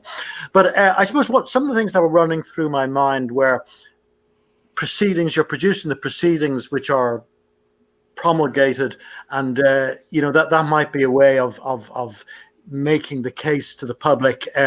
I mean, a lot of the ordinary public might not be aware that there are serious people who would question, say, the special theory of relativity or something like that. Oh, that's settled science, So that's one thing. Now, I did suggest earlier on people who might be leaning towards the mainstream, but I'm also thinking of maybe populists, sort of media people who might write something up for a journal or a newspaper or even the TV or radio. So I suppose it's not primarily a missionary activity, but I'm just thinking that if you're doing this, well, as an adjunct, you might. You yourself are an advocate of promotion and using social media and all that. And, why let it go completely? That as an adjunct, you mightn't have some people there who could maybe promulgate the message, that you could include in the proceedings, that you had a bit of a discussion with a person who thought quite differently, thought you were in error, and so on. So those are the thoughts that are running through my mind. It's not very formulated. And I do take your points there. Yeah. I think the thing I think that's interesting because obviously that's available. A debate between somebody big, I mean, if you could get a Neil deGrasse Tyson who laughs at the idea of Einstein being wrong, then it would bring lots of people. But the question is, there you have the problem of like what happened with Margaret Wortham in the book I have back here, which has me in it. My whole family's in the dumb book called Physics on the Fringe. And even though she was very polite with it, she went on NPR, National Public Radio, literally when one guy asked her point blank, will anybody important come out of this NPA or the CNPS? And she goes, oh no, that'll never happen. And so, it's okay to get to a certain point, but I think at this point, those kinds of things are only going to smash us into a crackpot area quickly, trying to get some celebrity up at some high level. Whereas I think maybe if you pick a middle stream, and I remember when we first had Alexander Unzicker, Duncan Shaw said, hey, this is great. How did you get him? He's more of like a person known in our area, wrote the Higgs fake, and for him to talk to us at all, that was something big. So maybe we really want to try to line up 1 or 2 or even 3 people, even like Dr. Gerald Pollack. He's a really great. He was he talks about the fourth state of water. He wasn't really into Einstein being wrong until he met us, and he started looking at it. Goes, there's a lot to this. So I think we can do that. So, but the sort of internal debates that can be had. I mean, in schools, we were taught you have a subject which is being debated, and you have emotion, and then the contrary. Right. But you don't. At the end of the debate, you don't vote on what you believe to be right. You vote on who was the better debater, who expressed the case. Yeah. And the question of the devil's advocate. When you have a person, the arguments are being given why his soul should go to heaven, he's saved or something. Well, then you have the devil's advocate who says all the bad things he does, and he should be put into jail. Or another way is in modern debates, you might say, David, could you give me maybe 2 or 3 of the reasons that you think are the strongest reason why you are wrong and Einstein was totally right? Right. So sure. I'd be prepared to do that. Because one of the things I did find, it was really hard because you don't find them very often, but it turns out that in the high school my daughter goes to here in Boca, they have a debate. And I have a friend who I work with at my company. We're in the supercomputing group. His daughter is in debate, and in debate you have rules, you have presentations, and you have outcomes and judgments. And those are judgments on logical answers, not on necessarily, it's on how logical your answers, not that you are a persuasive speaker, right? That you have a great personality. So, you go with, like politicians, you go with their personality a lot of times and stupid into actually what they're saying.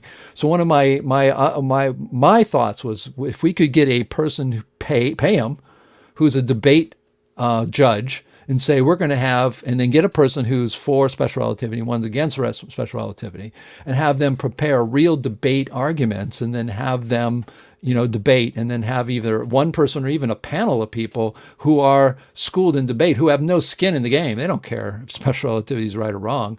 Then to have them actually say something, and if it turns out that we can get reasonably consistent results where special relativity pro is losing, then people may find out. That's one of the things I've thought about, but trying to find those people, that's not easy. So, but anyways, thank you for your thoughts. I'm going to bring you down here, and I'm going to put up a few things here. I know my dad's been watching this, but I have been looking at them too. So I think a conference would be more about a conference is having the proceedings in relatively short period of time where you could concentrate on presentations, awards, activities. That's true. Just putting some people's thoughts up here, which I think are good. This is also an interesting idea. Brainstorming. I know Franklin's always good brainstormer. Everything is online with talks on YouTube, so everyone can watch their own time, but have Zoom calls about their discussion. It's not a bad idea either, actually. That actually could be done so that presentations of the papers be done, people could get them, and then we would have just literally Zoom discussions. You had to do your homework beforehand. Not a bad idea at all, actually. So I think that's good. Some other comments I just want to put up there. I did see one by Jim Marison. See, what about getting, okay, no, I saw one. Oh, here's one. Jim Marison put down. I think Dr. Alexander Unzicker supports special relativity. Alexander, if you're watching this, I never ask you about this because I do not want to put you on the spot. It doesn't matter to me what he thinks on that or not, but it is an interesting question. I've never asked him, just to be, again, polite about it. I know he talks about Einstein's work, but I know he's opened up to expansion tectonics, something that he seems to be open. And it takes time, folks. It takes time for everybody, even Alexander Unzicker. So that's a good question. So anyways, I do have Nick. Nick, did you put a thumbs up? Do you think you got your microphone working? Let's give it a try. Testing. Yes, one? I hear. Okay. We hear you now. We hear you now. I don't know why it seems to Yeah. spontaneously shift the anyways, I think that this year we should try virtual. We have certainly Right. have tried the physical conferences, and I agree with all of the positive points about Sure. a personal conference if you're there. Right. Now, in my case, I can't travel even to Right. stores, which is like an hour's drive away. I just can't do it anymore. Sure. Sure. So that's one point to think about. Right. And you talked about summers are being vacation time for many people. So I think that's an argument to spread it over 5 weeks, because if you've got your family booked to go off to Maine for the 2 weeks in July or something, and that happens to be when the CNPS conference is, then you can't participate directly. Now, Right. Right. obviously, Franklin's point about all these will go on to YouTube so they can be seen at any time at your leisure, that kind of argues against that. But if you want to just sort of be there and maybe put in comments interactively, then that's a good reason to have it spread over 5 weeks. And if you do it that way, I would also spread topics over a number of different weeks, Sure, rather than have sure. all of the Earth expanding ones on Right. 1 week, because if Right. that's the week someone's on vacation, then he can't participate. Yeah, I think I mean I like this idea. I mean, Franklin threw it out there, but it's not a bad idea. If we were, I mean, we would have sort of a mixture of things, right? We could have live presentations of more prominent people, or like a talk, but then on the other ones we could have the papers, obviously, in the proceedings that you can buy, and there's you can get an e-copy. I think like for $10 you can get a electronic copy, right?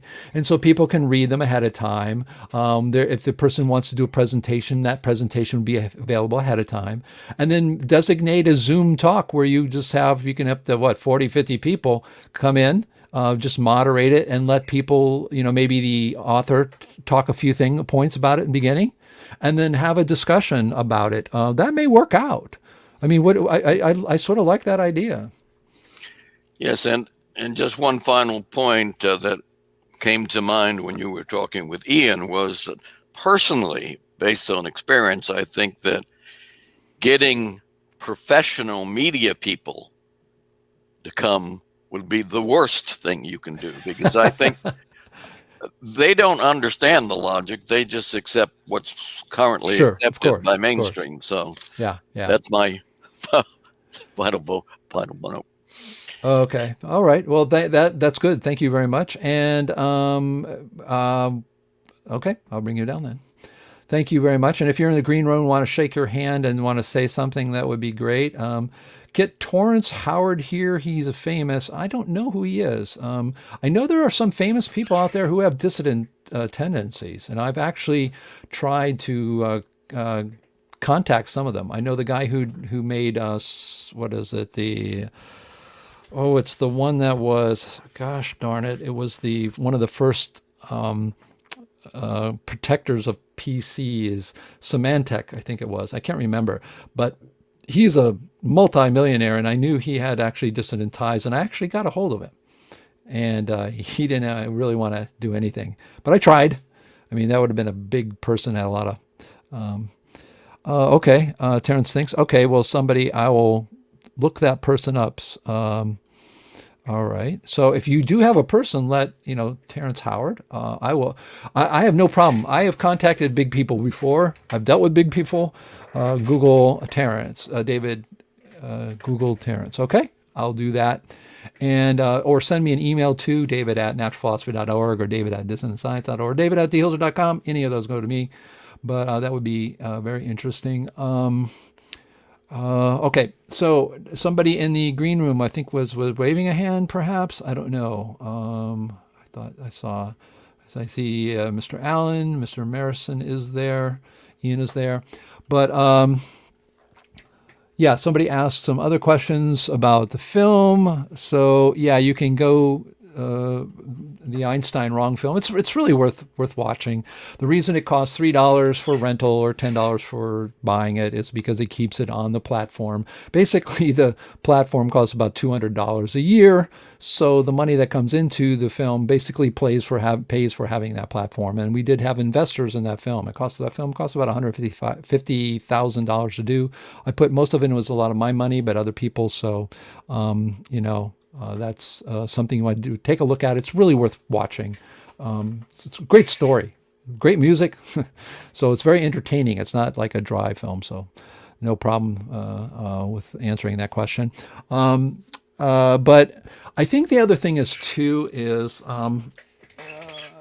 interesting is this whole problem of, well, what are our proceedings? What does that mean? Why do we have them? And I did talk about that a little bit. But, there's the Gallian electrodynamics. They have all these other things with the journalists out there, are, websites that allow you to publish papers.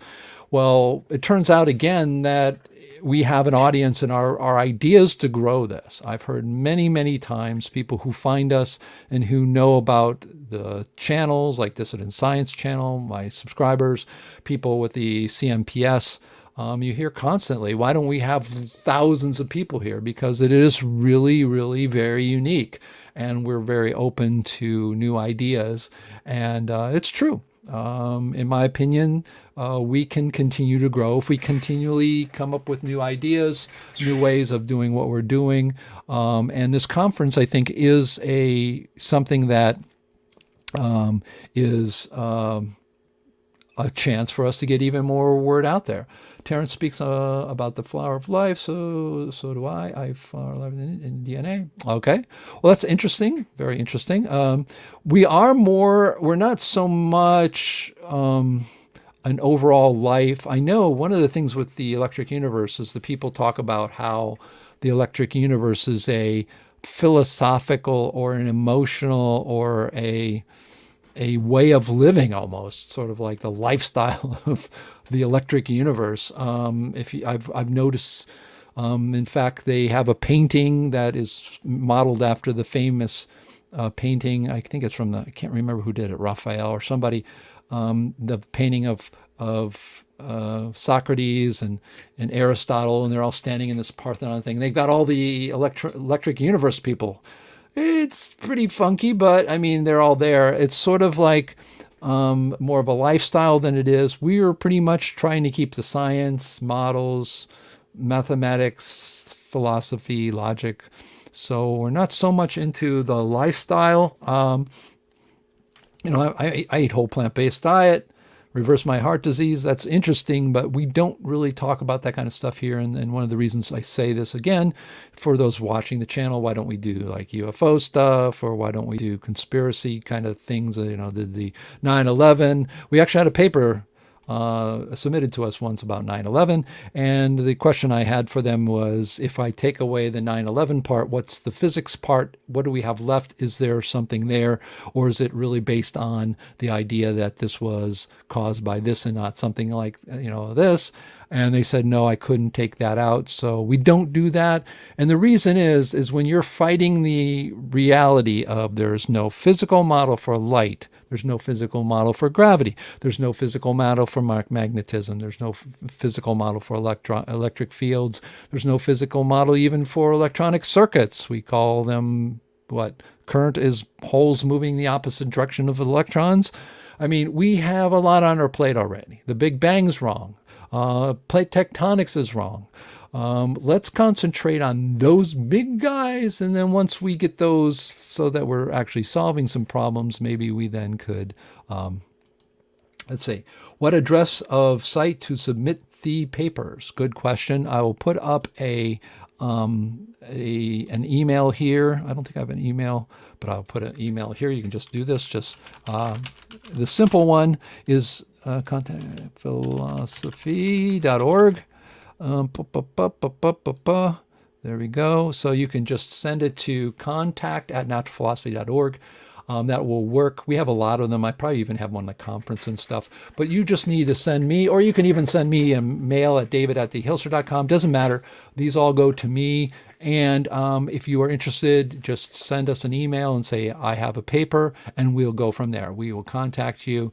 We will have instructions this month coming up on when and how to do all this. I even have tutorials on how to use Overleaf. I think I even have those. So if you've never used that system, if you need assistance, so that's a good question. How do you do that? And I encourage you all. Here's what I've heard for many people. I've never wrote a paper, although I have some good ideas. Well, if you have an idea, you can even send it to me or to someone else. Any of our directors, we'll be happy to say, yeah, that's an interesting topic. What are you trying to write on?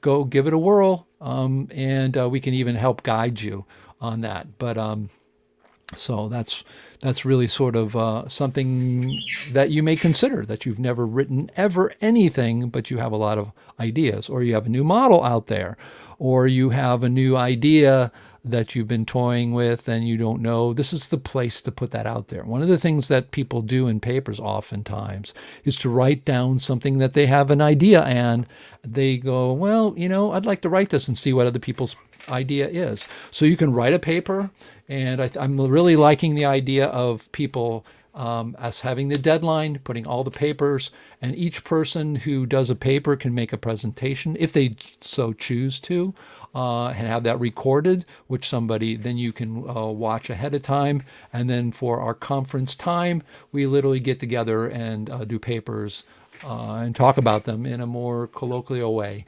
So again, it's a great place to test out your ideas. I have an idea that would really hurt ether a lot. And it's an experiment that my father and I are writing about in our book. And I am not sure ether could ever explain it. And that's a problem. So I may choose to write a paper on that. And I am thinking about it. So these are the kinds of things you may want to think about. Oh, really? Hey, see, there you go. I'm doing marketing. Now I have to write it, even if it's total bogus, right? But no, it's not. It is actually, my father and I, we won't talk about it because my father doesn't want to talk about ether, and rightly so. But anyways, you can contact us about that. And again, if you have any ideas that you do want to write about it, seriously think about it. Put it in, you will be published and be able to talk about that idea. It's the other thing too, it gives you a forum and a place where people can discuss it. That's really, really important as well. And let's see, any more comments here? Let's see, here's I just put some comments. It should be growth and expansion tectonics, not expansion tectonics. Actually, that's a very good point, Michael. And it is actually known, even by Dr. James Maxwell. The reason we call it expansion tectonics is because it's very clear on the difference between differentiating it from plate tectonics. It's really to say growth and expansion tectonics. Expansion tectonics already gets them to a place that they're going to have a hard time with. So Michael, absolutely. The top guy in geology of all times, in my opinion, who is the guy who came up with expansion tectonics, agrees that there is growth, there is mass increase. It's just that when we use it, it's just a little easier for us to use that term. So I think that's good. Let's see here. Let me get some banner stuff up here. Again, if you want to help us out, please consider being a member. But also you can go to, no, that's not it. Here it is. Oh, it was running across the bottom. Membership, so support us. It's greatly appreciated. And if you can also do a super chat, if you want to do $5 and donate to us right now, super chat if you're on YouTube, on the Dissident channel, and also subscribe to our channels. Please subscribe to the CNPS channel, the John Chappell Natural Philosophy Society channel. We're at 814 as of now. Let's see, watch on my watch. I even have it on my watch. 418. Oh no, that's my dad's. I think I have to look here. How many subscribers? We have over 800 now. We were at 799 for a long time, but nope, 815, 3,630 for Dissident Science, 418 for Particle Guru. I know. CNPS 815. We got to get to that to 1,000, so then the CNPS can start actually making money, a little bit of money off their YouTube channel.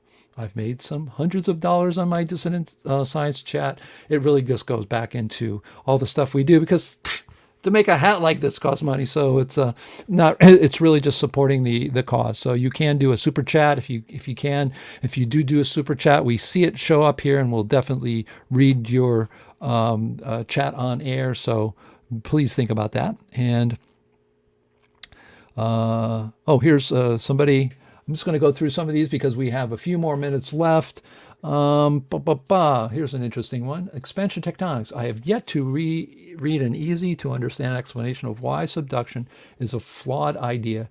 Can it be simplified? Well, let me put it this way, Paul. If hopefully you're still here, I think you are, because it was just written. Here's the answer to that, Paul. Antarctica. That's a perfectly good example. There is no subduction around Antarctica. This is a fact. It is a confirmed fact. It is an accepted fact in plate tectonics. Now you have a real problem there because you have expansion going around Antarctica. So how is it the Earth's going to keep its same radius if you have only expansion going around Antarctica? There is no subduction. And along with that same problem is whether it's not that subduction is wrong. The problem is that even if there is probably some subduction. So what it is that if you look at subduction, just take mainstream science. Let's say we accept all the subduction zones they say our subduction zones are, even though we don't believe that 100%. Let's say they are. There's only 30% of subduction that exists in order to keep the Earth at a fixed radius. That means 70% of the expansion cannot be subducted. The mainstream science can't do that. Why don't they talk about it? If you ask James Maxwell that, it's because no one's really talking about it. It's not something that's very interesting. Geology and geologists sort of stay away from it. They don't talk to it about much. And the reason subduction is important in the field is because one of our members, who I think is one of the great scientists of all time, his name is Dr. Glenn Borkert. He's a geologist, and he makes a very good living, per hour telling people that they're in a subduction zone or not. And so people who make livings off subduction zones, of course, there are subduction zones and they can show it. And yes, there are plates where the plates are doing funny things for sure. But the whole thing is, it's not that expansion tectonics doesn't say subduction doesn't exist. There may be places, especially along the border of Alaska and the North American continent, where you have the expansion going like this, and you don't have it just coming out like this. If you ever watch Dr. James Maxwell, he uses his hands and he shows how the expanding, it's not uniform. The expansion is not uniform. The Pacific's expanding way more than the Atlantic. So that's the answer. The answer is, even the people who say there's subduction, there's not enough. So if you're thinking that expansion tectonics equals no subduction, not true. Some of us believe there is some subduction, not a lot. The second thing is, that's not the problem. They are trying to use that as, here's what it is. They're trying to put up a straw man saying, oh, you, David, believe in expansion tectonics? Well, you're wrong, because expansion tectonics says there's no subduction, and there's obviously a subduction, and here it is. Well, if you look it up, there is actually some papers showing that what people call subduction is really not subduction. But that's a whole different thing. So it's used as a straw man to try to shoot down expansion tectonics. But when you look at it, and I would say to all the people watching right now, recorded or live, take the time to look at it for yourself. Don't take my word for it. Look at the evidence for expansion tectonics. It's overwhelming. And look at the problems with plate tectonics. It's overwhelming. So make your own mind up.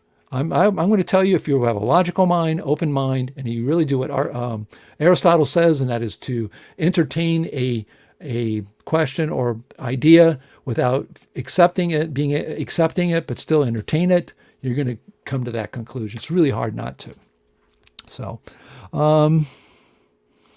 Let's see. I'm going to read a few more here. Give a small part about the idea that proves ether now. Give me. Well, see, here's what happens. Here's what happens. It's a fight. What happens, Matthew? It sounds like, I guess in the comments, if you're still here, are you an etherist? That's my question. If you're an etherist, what you're saying is, this is what happens with Einstein. This is when I was coming out with my movie. I had a lot of people I was telling about it. He says, give me the 3 things in your movie that show Einstein's wrong, because I want to debunk them. So your idea is you're going to debunk the idea. The idea, to me, in all of these things, including this experiment we're looking at, it's very famous. And there's 2 ways you do the experiment. I'm not going to say more than that. So I was thinking, because I always think every day, I think ether could be right. I honestly think that. And we have our particle model. And so I'm going along. I said, well, is there anything that we see in our particle, because of our journey in our particle model, where we describe this experiment and we don't use an ether material to have waves through it? Hey, we came across this thing, and I turned to my dad. I said, this experiment has 2 ways it's done. This way, of course, is ether, and this way isn't ether. And it happens, though. And is ether screwed because it won't be able to explain this? And so that would be, that's all you're going to get. Come to our conference. No, I got to write up. I don't know. I'm still thinking about it, if it truly is that. So, but etherists won't like to hear that. But I may write a part. I do have a lot of arguments against ether, and there's a lot of logic to it. So, but again, I'm the first person to say, I'm going to say it to you again, ether could be right. See, I think the difference between my father, myself at least, I have a model, but I am totally willing to admit that it could be wrong, and my father and I could be wrong, and that something else could be right. I see people with models, they don't say that. I don't hear them ever say that. They don't go, oh, that's a nice model, Dave. And Bob? No. I mean, I say that about Jeff Lee. That's a great model.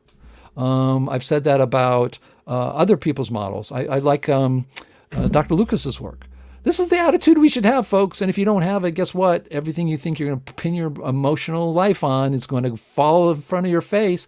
If it turns out that I write this paper and it kills ether, and that ether just can't explain this, and it has to do with light, obviously, what are you going to do? You spend all your life with ether. You better be prepared to move one way or another. And I am. If somebody comes up with ether and they explain everything, and it's just so darn obvious, and I see it, I go, yep. Hey, our idea was a lot of fun. My dad and I had a great fun, and my dad can go back to woodworking, right, Dad? Wait a minute, there he is. So put your unmute there. I do this so you won't hear me snoring.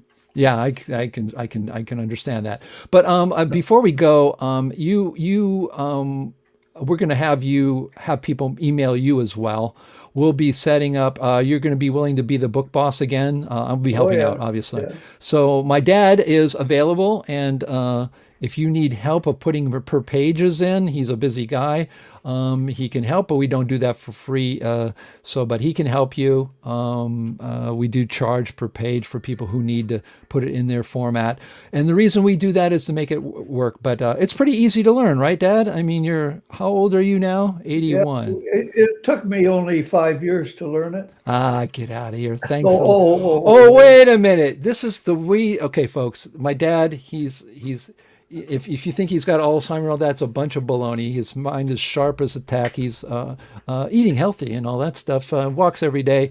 No, this is a ploy for him to help you out and say, it's so hard, you're going to have to pay me to help you out. So I know this ploy. My dad has been. Cross my palm, and you'll get the best paper you ever had. We just lost. All right, so all those people who now have unsubscribed. He's the particle guru. No, I'm just kidding. But anyways, no, my dad will certainly help you on that. And if you do need help and you don't want to put it in yourself, you've got it all in Word, my dad can be contacted. Advice is free. If you're going to do it on your own, I'll help you and advise you all the way through. That's free. I do have a fee per page if I'm doing the whole thing. Yeah, I mean, if you send it to him and you don't want to do it, and it's 3 pages, I don't know if he's charging whatever per page, then that'll do it. You can contact him. You can contact him at bob@thehilster.com. That's easy to do. There you go. Or bob@naturalphilosophy.org. I think that goes to yours also. So anyways, thanks a lot, Dad, for helping out with the comments. You're welcome. All right. Thanks for everybody attending. I appreciate it. Yes. See, there you go. He's got his own YouTube channel. He's going to, if you haven't subscribed, go to it. Particle.guru. Believe it or not even www. Just go particle.guru, type it in your browser, and you'll go to his website, which goes to his, and we have a lot of other people. Go to Nick of Time. So look up Nick Percival, Nick of Time. Yeah, that's it. And he's got over 200 subscribers. He left it for dead. And I went back and said, you got over 200 subscribers. You better start paying attention to what you're doing. So make sure you subscribe to the Nick of Time. Jeff Yee as well. Great channel, great videos. And everybody. And I want to thank all of you in the chat room that have been coming every week. I hope you've been enjoying this. We are going to have more people coming on with more topics. There's so many things to talk about, so really greatly appreciated. So let's get ourselves out of here. We're at 11:58. I've got my daughter who's in television theater production I got to get to. So I got to be a dad, and I'm sure everybody else around the world has what they need to do. So let me get us out here, play a few videos on our way out.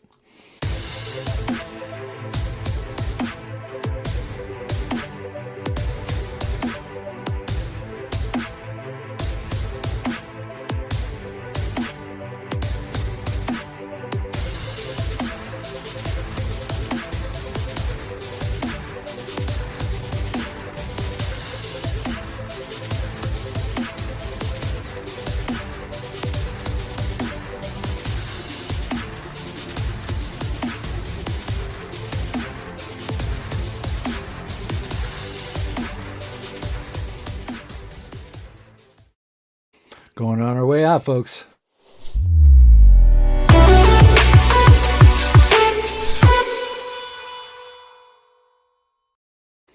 And remember what I always say, stay critical, stay thinking. I am David D. Hilster. I am your science therapist trying to get you to the promised land of becoming a critical thinker. No, I'm not going to tell you what truth is. You got to find out yourself. But that's what we're here to get you to be a critical thinker and to question a lot more than you think you should, because you'll find out some pretty amazing things. Ciao for now.